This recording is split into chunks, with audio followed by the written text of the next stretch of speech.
Hello साथियों, स्वागत है आप सभी का आपके अपने यूट्यूब चैनल में। साथियों, आज हम सीटेट मैथ के 2024 के दिसंबर माह में हुए पेपर में प्राइमरी लेवल में जो मैथमेटिक्स के क्वेश्चन आए हुए थे, उन सभी क्वेश्चनों के बारे में डिस्कस करेंगे। तो उम्मीद है कि ये वीडियो आपके लिए बहुत नॉलेजफुल होगी। वीडियो पसंद आए तो चैनल को सब्सक्राइब करना ना भूलें। तो चलिए चलते हैं अपने क्वेश्चन नंबर पहले की तरफ जो 31 से स्टार्ट हुआ है। तो पहला क्वेश्चन दिया हुआ है कि 9 केजी में से 7 केजी और 7 ग्राम को घटाने पर क्या परिणाम प्राप्त होता है? 4 ऑप्शन आपके पास दिए गए हैं 1.93 केजी, 1.093 केजी, 1.3 केजी और 1.993 केजी। तो यहाँ सबसे पहले आपको ध्यान रखने योग्य बात यह है कि 1 केजी में 1000 ग्राम होता है। अब यहाँ अपने पास 9 केजी है और 9 केजी में से 7 केजी और 7 ग्राम को घटाना है।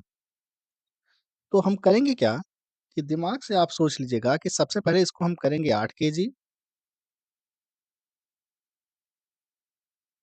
उसके बाद 1 केजी जो हमने बाहर निकाला है, उसको हम तोड़ देंगे 1000 ग्राम में और अब हमें जो घटाना है, उसको नीचे लिख लेंगे। तो देखिए 8 में से 7 गए 1 केजी हो जाएगा और यहाँ 1000 ग्राम में से अगर मैं 7 ग्राम निकालूँगा, तो 993 ग्राम बनेगा। अब जो हमारा उत्तर दिया हुआ है, वो पॉइंट में दिया हुआ है, तो हम करेंगे क्या कि इस ग्राम को फिर से किलोग्राम में बदल देंगे 1000 से डिवाइड करके, तो ये बन जाएगा 1.993 किलोग्राम। यानी कि इस क्वेश्चन का जो ऑप्शन नंबर चौथा है वो एकदम सही उत्तर होगा। ठीक? तो हर एक क्वेश्चन को हमें एक्सप्लेन करते हुए समझना है। बढ़ते हैं अब अगले क्वेश्चन की तरफ। अगला क्वेश्चन आपके सामने दिया हुआ है।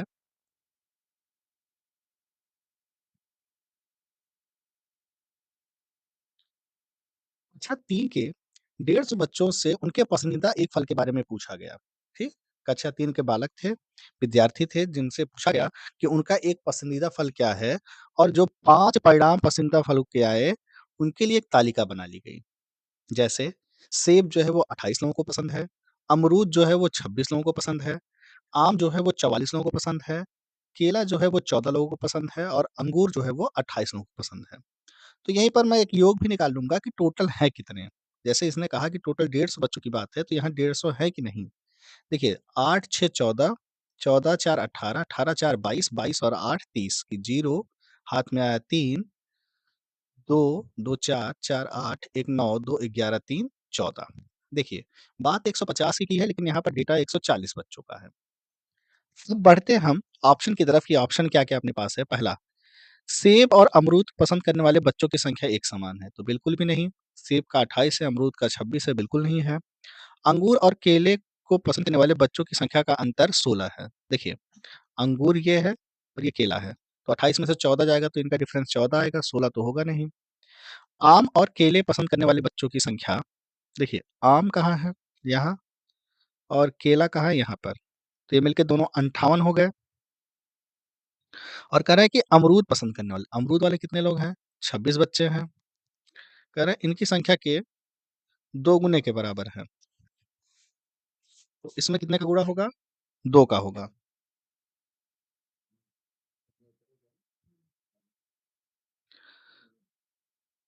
तो ये 58 हुआ और ये हुआ 56 यानी कि ये भी बात सही नहीं है। तो बढ़ते हैं चौथे ऑप्शन की तरफ। तो चौथा ऑप्शन कह रहा है कि 10 बच्चे इस तालिका में दिए गए किसी भी फल को पसंद नहीं करते। तो यही ऑप्शन आपका करेक्ट ऑप्शन होगा कि 10 बच्चे जो तालिका में दिए गए हैं, वो किसी भी फल को पसंद नहीं करते हैं। ठीक? तो इस प्रकार से 2 प्रश्न अपने सॉल्व हो गए। हर एक प्रश्न को बारीकी से आपको समझाऊँगा ताकि अगर आपका पिछली बार मैथ की वजह से सिलेक्शन रुका हो, इस बार ऐसा ना हो। इस बार मैथ से आपका सिलेक्शन करवाने की ज़िम्मेदारी हम लोगों की है। ठीक? जल्द ही जितने भी टॉपिक हैं, चाहे वो आपका पेडोलॉजी हो, चाहे जो टॉपिक हो, सबके बारे में मैं आपको बताऊँगा। ठीक? बढ़ते हैं अब अगले क्वेश्चन की तरफ। क्वेश्चन दिया हुआ है कि गणित की कक्षाओं में से निम्नलिखित में से कौन-सी रचनात्मक आकलन के बारे में सबसे कम उपयुक्त है? ध्यान दीजिएगा प्रश्न कह रहा है कि सबसे कम उपयुक्त कौन-सा है? ठीक? उपयुक्त नहीं पूछा है हमसे। तो देखिए इसमें 4 ऑप्शन दे रखे हैं। पहला ऑप्शन है कि यह विद्यार्थियों की भ्रांतियों को पहचानने में सहायता करता है। दूसरा, यह संचयी मूल्यांकन उपलब्ध कराता है, जो कि बच्चों को श्रेणीबद्ध करने में सहायता करता है। तीसरा, निर्देशात्मक क्रियाकलापों के दौरान विद्यार्थियों के प्रगति को जांचता है। चौथा, विद्यार्थियों की अवधारणा को समझकर पहचान करना। तो आपको बता दें कि इसमें जो सबसे कम उपयुक्त की चूँकि बात किया है, तो सबसे कम उपयुक्त वाली बात होगी ऑप्शन नंबर 2 कि यह संचयी मूल्यांकन उपलब्ध कराता है, जो कि बच्चों को श्रेणीबद्ध करने में सहायता करता है। ठीक? तो चलिए देखते हैं अगला क्वेश्चन। अगला क्वेश्चन थोड़ा-सा दिमागी क्वेश्चन, ज़्यादा तो नहीं कहा जा सकता। देखिए क्वेश्चन में क्या दिया है कि एक व्यक्ति ने अपने बैंक खाते में से किसी महीने की 4 तारीख को, तो 4 तारीख को ₹4560 निकाले और 20 तारीख को उसने जमा किया। कह रहे हैं 20 तारीख को उसने 2567 जमा किया। अब आगे क्या कह रहे हैं, यदि महीने के अंत में उसके खाते में 3125 राशि बची हुई है, यानी कि जो बची राशि है वो 3125 है। तो कह रहे हैं कि महीने के प्रारंभ में उसके खाते में कितने पैसे थे, यानी कि कितनी राशि थी। ठीक। तो यहाँ एक चीज समझने वाली बात है, इतना पैसा उसने निकाला है, इतना फिर उसने जमा किया है और इतना बचा हुआ है उसके पास। तो पहले मैं क्या करता हूँ कि बचे अमाउंट में से जो जमा हुआ अमाउंट है उसको मैं निकाल लेता हूँ। 15 में से 7 गए 8, 11 में से 6 गए 5, 10 में से 5 गए 5। यानी कि अगर उसने ये ना जमा किया होता तो उसके खाते में कितने पैसे बचते? ₹558 और उसने निकाला कितना था? ₹4560। तो उसी में इसको जोड़ दिया जाए। 8, 6, 5, 11 की एक हाथ से लगाए, 5, 5, 10, 1, 11 की एक हाथ से लगाए, 4, 1, 5। यानी कि उसके खाते में स्टार्टिंग में ₹5118 थे। ठीक? सिंपल सी बात थी कि उसने इतना पैसा निकाला, इतना जमा किया और शेष इतना बचा हुआ है। तो पहले मैं जो बचा हुआ अमाउंट था उसमें जमा वाला घटा दिया, तो मुझे पता चला कि 4560 निकालने के बाद उसके खाते में इतना पैसा बचा। अब इतने पैसे को मैं अगर 4560 से ज जोड़ दूँगा, तो मुझे ये पता चल जाएगा कि वास्तव में उसके अकाउंट में कितना पैसा था। ठीक? तो चलिए अब देखते हैं अगला क्वेश्चन।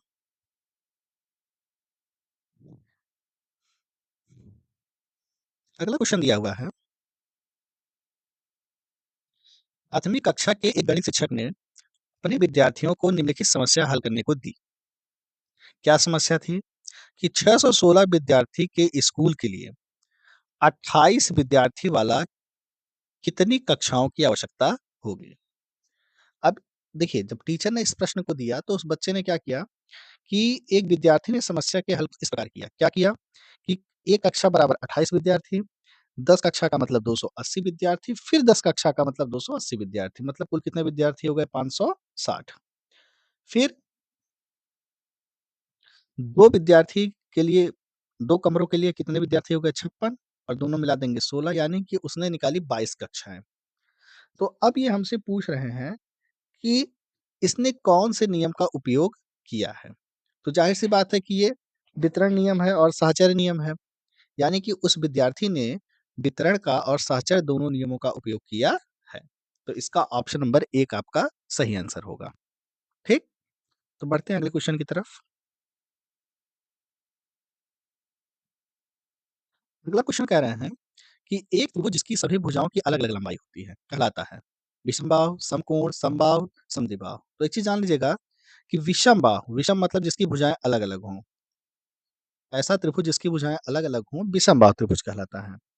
समकोण त्रिभुज, ऐसा त्रिभुज जिसका एक कोण 90 अंश का होता है, वह समकोण त्रिभुज कहलाता है।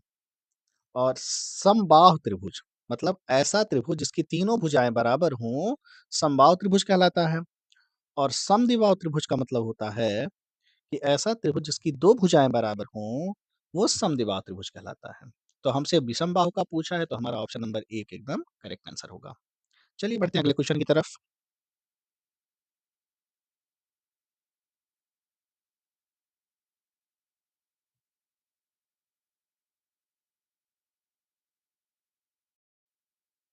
तो अगला क्वेश्चन आपके सामने दिया हुआ है कि 37 से 60 के बीच की अभाज्य संख्याओं का योग है। ऑप्शन दे रखे हैं 280, 311, 221 और 227। ठीक? तो देखिए, अभाज्य संख्याओं के लिए एक कोड हमने बताया था 442, 232, 232 और 1। इसका मतलब है कि 0 से 10 के मध्य में 4 अभाज्य संख्याएँ, 10 से 20 के मध्य में 4 अभाज्य संख्याएँ, 20 से 30 के मध्य में 2 अभाज्य संख्याएँ, ऐसे करके। अब कह रहे हैं कि 31 से मतलब 31 से तो 30 तक हमारे यहाँ हो गया, 31 से मतलब 31 के आगे 40 तक 2 अभाज्य संख्याएँ हैं, 40 से 50 तक 3 है और 50-60 तक 2 अभाज्य संख्याएँ हैं। मतलब 3, 2, 5, 2, 7 अभाज्य संख्याओं को हमें जोड़ना है और उसका योगफल बताना है कि कितना आएगा। 31 से बात किया है तो मतलब पहली तो अभाज्य संख्या 31 ही है, दूसरी 37 हो जाएगी, ऐसे लिख लेता हूँ। तीसरी 41, फिर 43, फिर 47, फिर 53 और फिर 59, है ना? तो अब मैं देखिए 2, 2, 4, 2, 6, 7 अब जोड़ लेता हूँ सबको। तो 9, 3, 12, 12, 7, 19, 19, 3, 22, 22, 1, 23, 23, 7, 30, 30 और 1, 31 की 1 हाथ से लगा 3, तो 5, 5, 10, 4, 14, 4, 18, 4, 22, 3, 25, 3, 28, 3, 31। तो कहने का मतलब कि उनका जो योग होगा वो 311 होगा, यानी कि इसका ऑप्शन नंबर 2 सही होगा। बढ़ते हैं अगले क्वेश्चन की तरफ। अगला क्वेश्चन दिया हुआ है 201 का पूर्ववर्ती, 201 का पूर्ववर्ती, पूर्ववर्ती मतलब पहले वाला यानी कि 200 और 4781 का अनुवर्ती, अनुवर्ती माने आगे वाला जिसे परवर्ती भी कहा जाता है, यानी कि 4782। अब कहना है कि दोनों का गुणनफल कितना होगा, तो हमें 4782 गुणे 200 कराना है। 0 0, 2 का 4, 8 का 16, 7 दुना के 14, 1 15 की 5, हाथ से लगा 1, 4 दुना के 8, 8 1 9, तो 65 64 00। इस थोड़ा सा ब्लर हो गया है, ये 9 है, 5 6 4 00। ठीक, तो इस क्वेश्चन का ऑप्शन नंबर डी आपका सही आंसर होगा। तो बढ़ते हैं आगे की तरफ।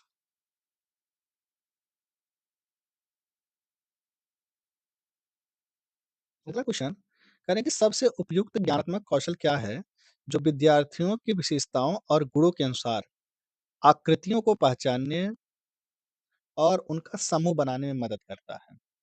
मतलब ऐसी कौन सी नॉलेजेबल है जो कि विद्यार्थियों की विशेषताओं और गुणों के अनुसार उनकी आकृतियों को पहचानने में, जैसे मान लीजिए ये वृत्त है, ये त्रिभुज है, ये आयत है, मतलब इस प्रकार से वो पूछ रहा है। तो जाहिर सी बात है कि इन सभी के बारे में हमें अध्ययन करने के लिए इनका क्लासिफिकेशन करना होगा, यानी कि वर्गीकरण करना होगा। ठीक, और जब वर्गीकरण हम इनका करेंगे तब हमें इन आकृतियों के बारे में विशेष ज्ञान होता है। तो इस क्वेश्चन का ऑप्शन नंबर सी आपका एकदम सही आंसर होगा। बढ़ते हैं आगे की तरफ।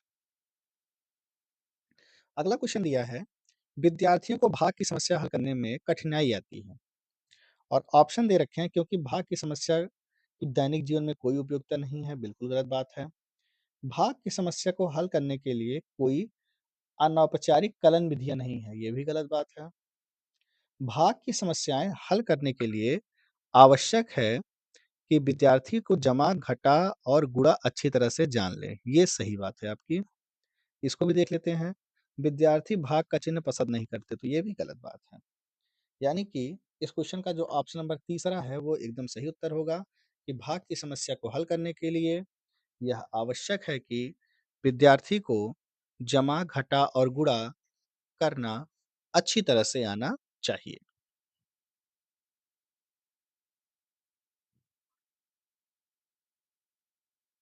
बढ़ते हैं अगली तरफ। अगला क्वेश्चन दिया हुआ है कि दूसरी कक्षा के अधिकांश विद्यार्थी 4 कैडी और 3 कैडी जैसी 2 मात्राएँ जोड़ने में सक्षम होते हैं। लेकिन जब वर्कशीट पर 4 प्लस 5 करने के लिए कहा जाता है, तो अधिकांश शिक्षार्थी ऐसा करने में असमर्थ होते हैं। तो राष्ट्रीय परिचर्च पाठ्यचर्चा रूपरेखा 2005 के अनुसार इसका कारण क्या है?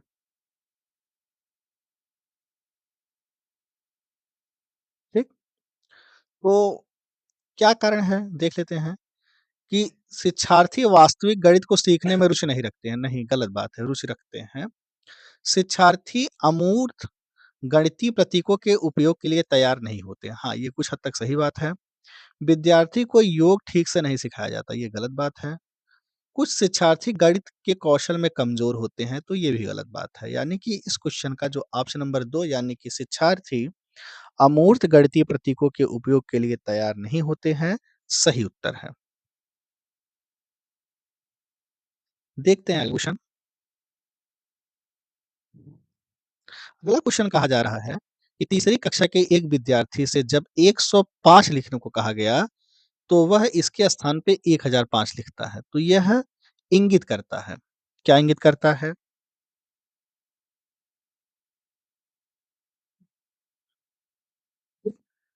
तो ये क्या इंगित करता है ये समझिए कि उसे स्थानीय मान की अवधारणा समझने में सहायता की आवश्यकता है, बिल्कुल सही बात है कि किस अंक का क्या स्थानीय मान है, यही सही बात है। वह गणित सीखने में अयोग्य है, बिल्कुल गलत बात है। विद्यार्थी सीखने में कमज़ोर है, ये भी गलत बात है और विद्यार्थी शरारती है, ये भी गलत बात है। उसे अगर स्थानीय मान का सही ज्ञान हो जाएगा, तो वो 105 को 105 लिख लेगा। तो क्वेश्चन बड़ी आसान है, इसको थोड़ा-सा दिमाग लगाने की आवश्यकता है, इसलिए थोड़ा-सा तेज़ी से इसको सॉल्व कराया जा रहा है। अगला कह रहे हैं, भिन्न की अवधारणा के संदर्भ में निम्नलिखित में से कौन-सा कथन सही नहीं है? भिन्न की अवधारणा के संदर्भ में कौन-सा कथन सही नहीं है? पहला देखिए क्या कह रहे हैं, यह एक समान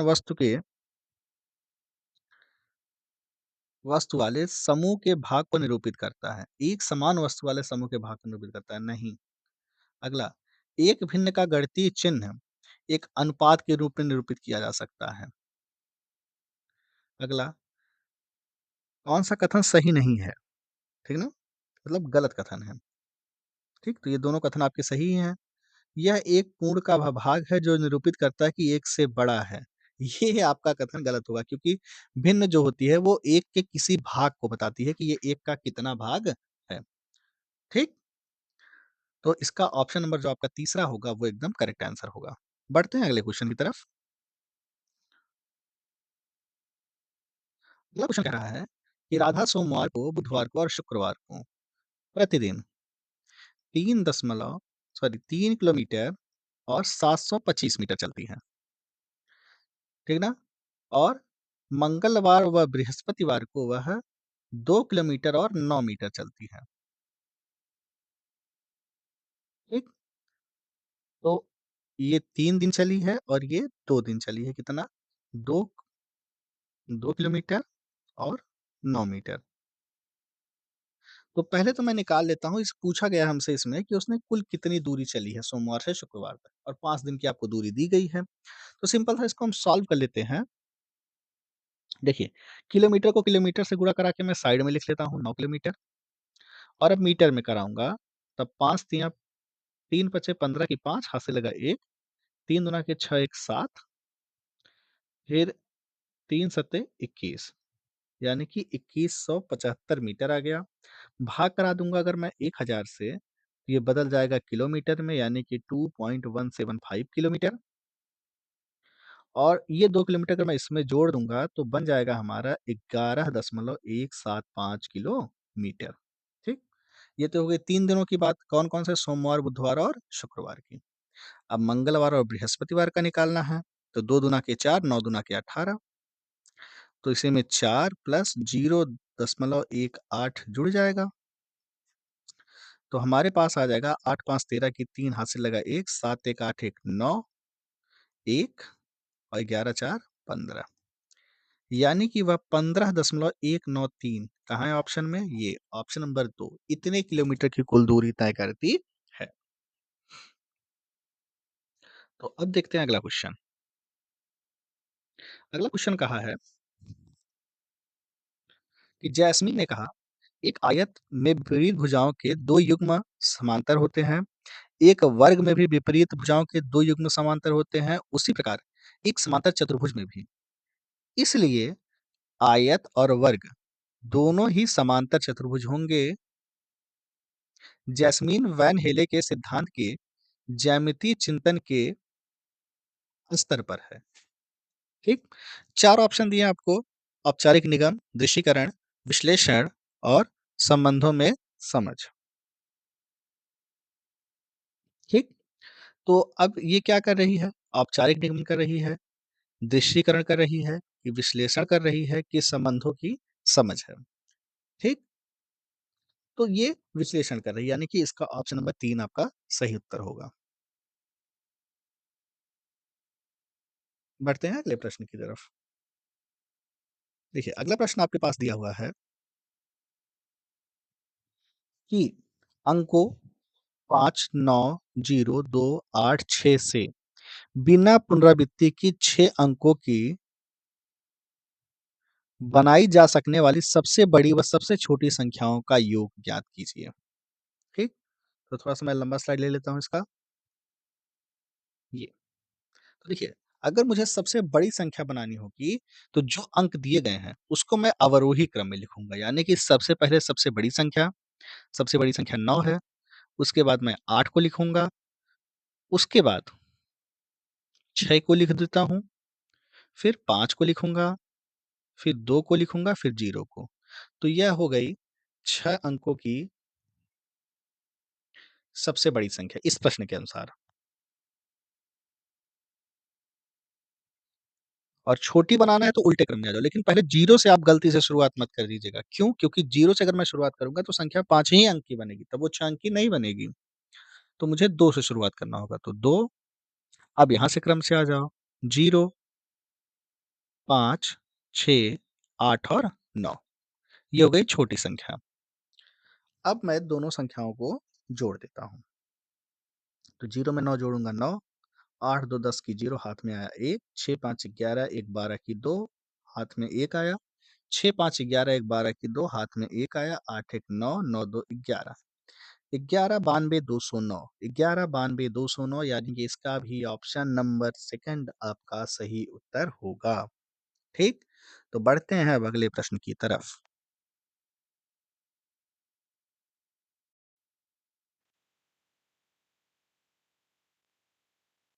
अगला क्वेश्चन दिया हुआ है,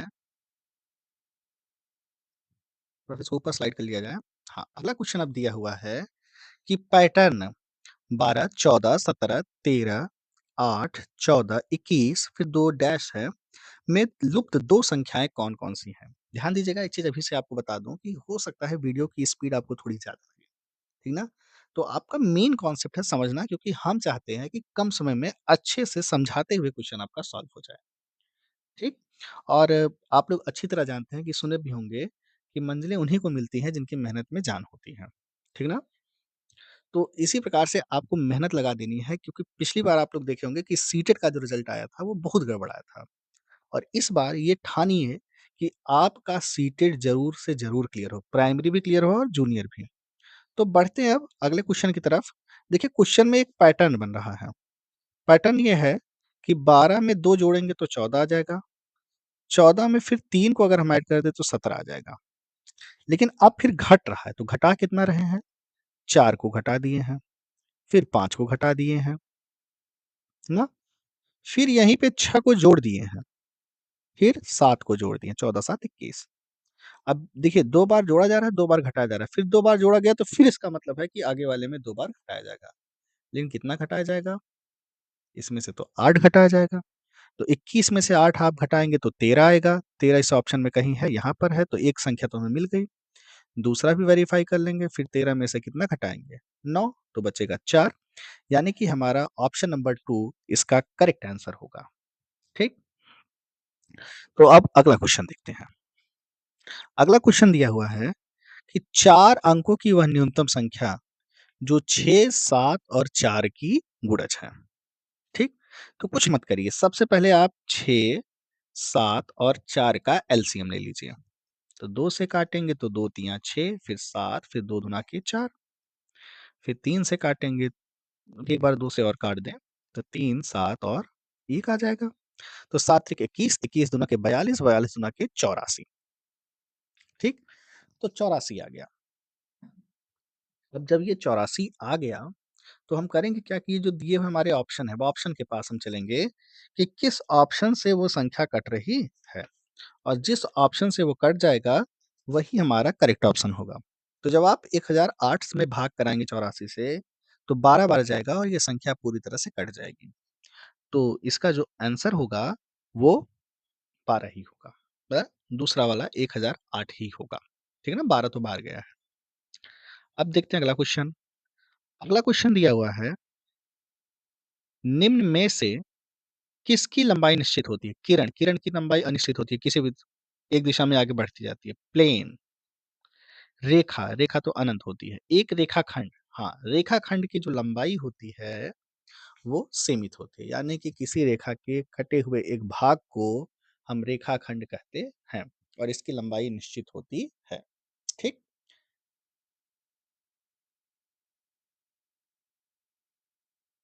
आते हैं अगले क्वेश्चन की तरफ। अगला क्वेश्चन है, क्वेश्चन नंबर 50, कि गणित की कक्षा में मुख्य सिरे वाले प्रश्नों को समाकलित करने के लिए कौन सी विधि बढ़िया उपयुक्त है? ठीक? तो पहली विधि देखते हैं कि ये प्रश्न को विद्यार्थी के आलोचनात्मक चिंता का विकास करती है। हाँ, ये सही बात है। इन प्रश्नों के उत्तर पुस्तक में नहीं दिए रहते। नहीं, ऐसा नहीं है। इन प्रश्नों को हल करने में समय अधिक लगता है, बिल्कुल नहीं। इन प्रश्नों की एक दूसरे से नकल करना आसान नहीं, ये भी गलत बात है। तो इस क्वेश्चन का जो ऑप्शन नंबर पहला है, वो सही उत्तर होगा कि ये प्रश्न विद्यार्थियों में आलोचनात्मक चिंतन का विकास करते हैं। ठीक? तो देखते हैं अगला क्वेश्चन। अगला क्वेश्चन दिया हुआ है 51, कि आंकड़ों के प्रबंधन में कौन सी जानकारी सही है? पहला, एक रेखा आलेख आंकड़ों के बीच विभिन्न श्रेणियों की तुलना करने में काम आता है। बिल्कुल गलत बात। एक आयत चित्र एक संपूर्ण के विभिन्न भागों की तुलना में उपयोग किया जाता है, ये भी गलत बात है। आंकड़ों का आलेखों द्वारा प्रदर्शन समझने में बहुत आसान होता है, जबकि आंकड़ों का रुझान या तुलना दिखानी हो। सही बात है ये, ठीक है ना? कि आंकड़ों का आलेखों द्वारा प्रदर्शन समझना बहुत आसान होता है, कि हम आलेख देखकर आसानी से उसको समझ सकते हैं, जबकि हम जब हमें उसमें तुलना करनी हो या किसी और के बारे में रुझान देखना हो कि इस प्रकार से आगे स्थिति क्या बन सकती है। ठीक?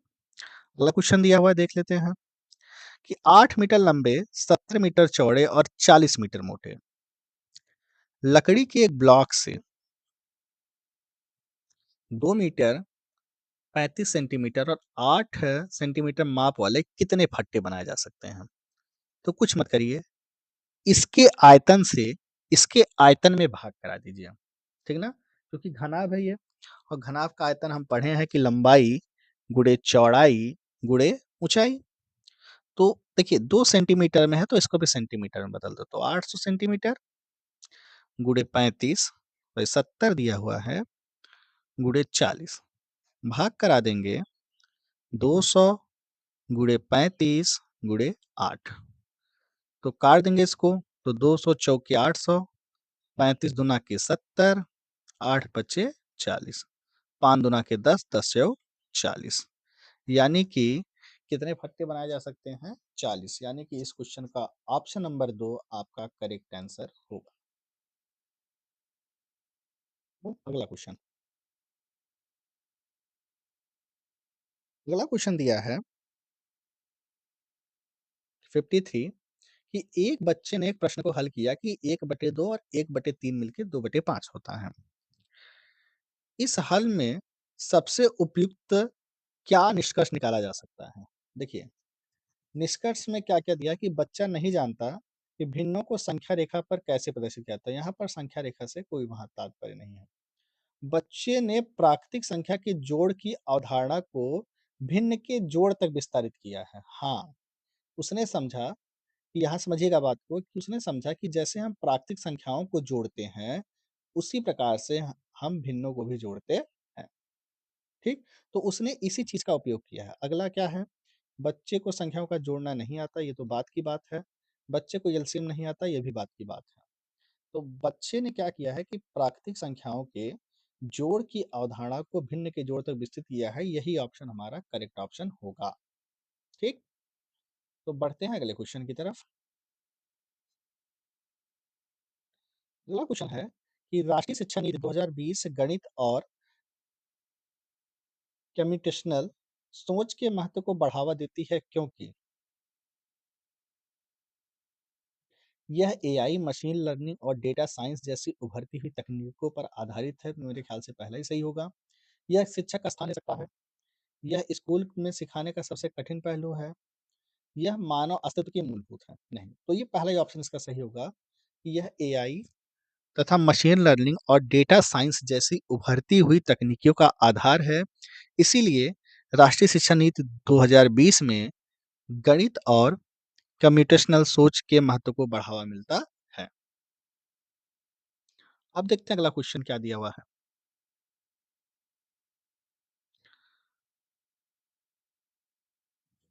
अगला क्वेश्चन दिया हुआ है कि राष्ट्रीय पाठ्यचर्या की रूपरेखा 2005 के अनुसार गणित के शिक्षकों को इस ओर ध्यान केंद्रित करने की जरूरत है।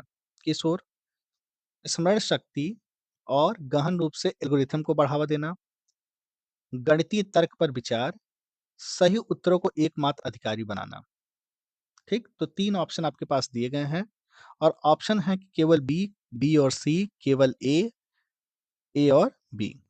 ठीक, तो यहाँ पर देखिए 2005 की जो रूपरेखा है वो ये कहती है कि जो गणितीय तकनीक है, यानी कि हम गणितीय पर तर्क विचार भी करें और उसके एल्गोरिथम को बढ़ावा भी दें। यानी कि इस क्वेश्चन का जो ऑप्शन नंबर 4 होगा वो आपका एकदम करेक्ट आंसर होगा। अब बढ़ते हैं अगले क्वेश्चन की तरफ।